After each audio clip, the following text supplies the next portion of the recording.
3 নম্বর part দেখবো আজকে আমরা। তো এর আগে আমরা ২ টি পার্ট আলোচনা করছি বীজগণিতে। আজকে আমরা ৩ নম্বর খণ্ড দেখব। তো ৩ নম্বর খণ্ডের ১ম অঙ্কটি যে বিষয়টি এসেছে যে ৯ নম্বর প্রশ্নটি। এই ৯ নম্বর প্রশ্নটি আমরা এখানে দেখতে পাচ্ছি যে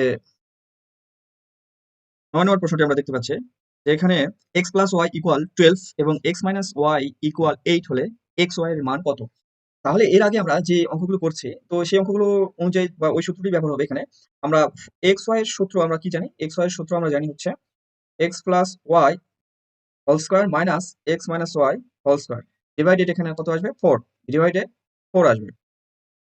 এখন আমরা এই মানটি যদি এখানে লিখে দেই এক্স প্লাস ওয়াই এর মান 12 এবং এক্স মাইনাস ওয়াই এর মান 8, তাহলে আমাদের উত্তরটি চলে আসে এখানে 12 এর উপর হোল স্কয়ার মাইনাস 8 এর উপর হোল স্কয়ার ডিভাইডেড 4। তাহলে এখানে আমরা 12 এর উপর স্কয়ার করা মানে আমরা জানি 144 আর হচ্ছে এখানে 8 এর উপর স্কয়ার করা মানে আমরা কত আসে দেখা যাক 64। তাহলে 144 থেকে 64 বিয়োগ দিলে কত আসে?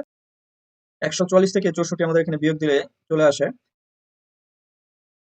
80 80 কে 4 দিয়ে ভাগ দিলে আমাদের উত্তর চলে আসে 20।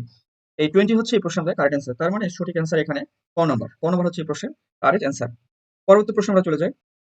10 নম্বর প্রশ্নটি এসেছে প্লাস ওয়াই ইকুয়াল 8 এবং এক্স মাইনাস ওয়াই ইকুয়াল 2 হলে 2x square plus 2y square equal কত? এটা আমাদের উত্তর বের করতে হবে। তাহলে সপ্তম শিক্ষক নিবন্ধন পরীক্ষা এসেছে 2011 সালে। তাহলে এখানে আমাদের যে সূত্রটি রয়েছে যে 2x square plus 2y square, এই যে সূত্রটি হচ্ছে 2x square plus 2y square.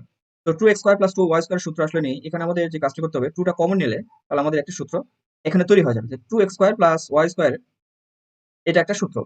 তো এই সূত্রটি সমান আমরা জানি সাধারণত এরকম যে a প্লাস b মানে এখানে x plus y whole square plus x minus y whole square.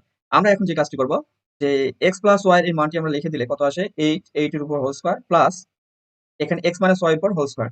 আমরা এই দুটোকে যোগ করলে আমরা তো কত আসে 64 আর এখানে আসে 4 মানে এদেরকে 8 কে বর্গ করলে 64 আসে এবং 4 কে বর্গ করলে আমাদের 2 কে বর্গ করলে 4 আসে। তাহলে আমরা এখানে দেখতে পাচ্ছি যে 64 প্লাস 4 এইটার হচ্ছে মান। আমরা এই দুটো যোগ করলে আমাদের কত আসে 68। 68 হচ্ছে এই প্রশ্নের আমাদের সঠিক অ্যান্সার। তার মানে ঘ নম্বর। ঘ নম্বর হচ্ছে এই প্রশ্নের কারেক্ট অ্যান্সার। আশা করি বুঝতে পেরেছেন।